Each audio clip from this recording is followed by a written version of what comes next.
Now, things only get worse from there, but, we want to switch gears back because I had some quotes, and now I want to show you why I don't think Joe Biden is going to make it. I think Elizabeth Warren is the de facto frontrunner of the Democrat primary. Now, believe me, I think President Trump is just as excited about facing off against Elizabeth Warren as he is against Joe Biden because they're different types of enemies. Joe Biden is going to make a bunch of gaffes, as you will hear. And Elizabeth Warren is clearly much sharper. But remember, this is the lady who defrauded people for almost her entire life by claiming to be an American Indian. That's how she got her position. That's how she got a professorship. That's how she got her scholarships.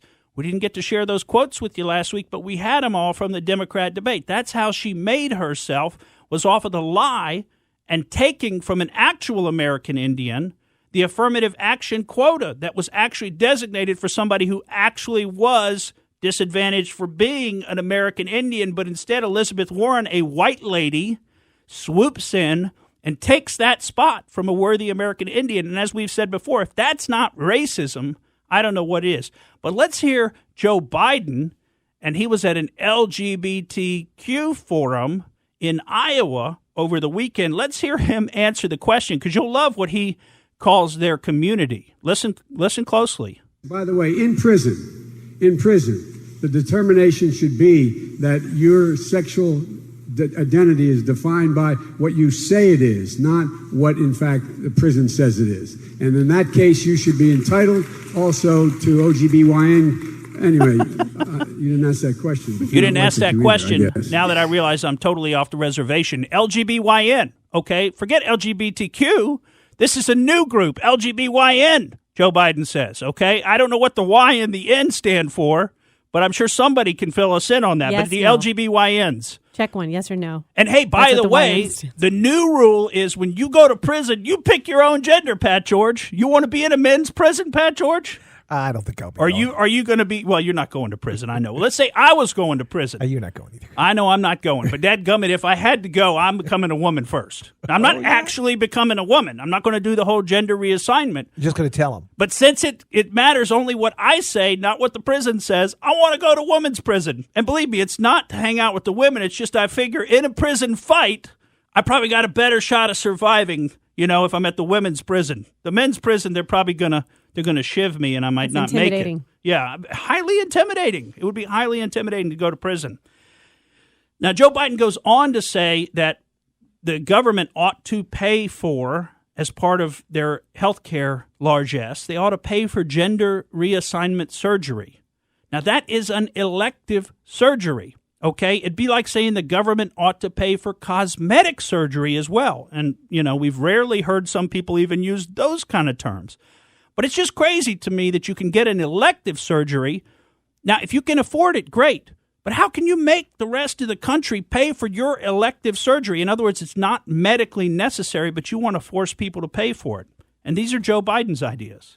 Now, if you think he was the only one at this forum talking some nonsense, we got one more to share with you, and that is Cory Booker. Because Cory Booker, they were all at this forum over the weekend pandering to this LGBTQ group.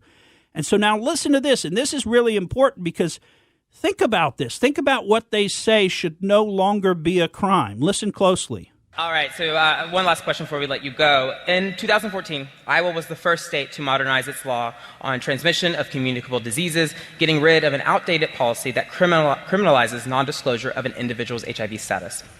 Unfortunately, many states still have these laws on the books, which can lead to the draconian prison sentences for those accused of non-disclosure. These laws have no scientific basis, discourage testing, and disproportionately impact LGBT people of color, a group that you've spoken a lot about today. As president, how would you handle this on the national stage through your policies and discussions around HIV and AIDS, and would you be willing to get rid of this idea within long? Yes, absolutely. And so, number one, we have to do things to prevent discrimination, but we still have a lot of work to do with the over 1 million people in America with HIV and AIDS. Or AIDS. Now, I want you to focus on the actual question because he talks about an outdated policy. And what he means is there are criminal laws in place that if you have sexual relations with somebody and you know that you've got HIV or AIDS and you don't disclose it to them, that's a crime. And the point is these people are saying that should not be a crime. That is mystifying to me how you could have an STD of any type, be aware of it, and then have sexual contact with someone else and you don't reveal it, it's like a battery. You're giving them potentially a life-threatening virus. Listen to the question again. The way they've wrapped this up, it just being an outdated policy. This is the law. This is the law. Getting rid of an outdated policy that criminalizes non-disclosure of an individual's HIV status.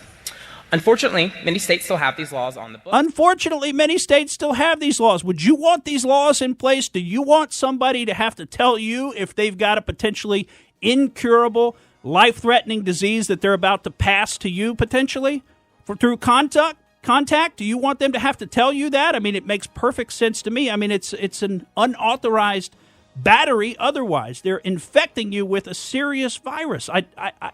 The idea that this wouldn't be criminal absolutely mystifies me, and I bet it mystifies you at home as well. So, folks, when we come back, we're going to jump into some stuff about AI that you're going to love. Stick around. Thank you for listening to the Morgan Streetman Show. We hope you enjoyed what you heard, and if you did, please click like and subscribe to help us out. And remember that we recommend that you exercise your brain at least once a week.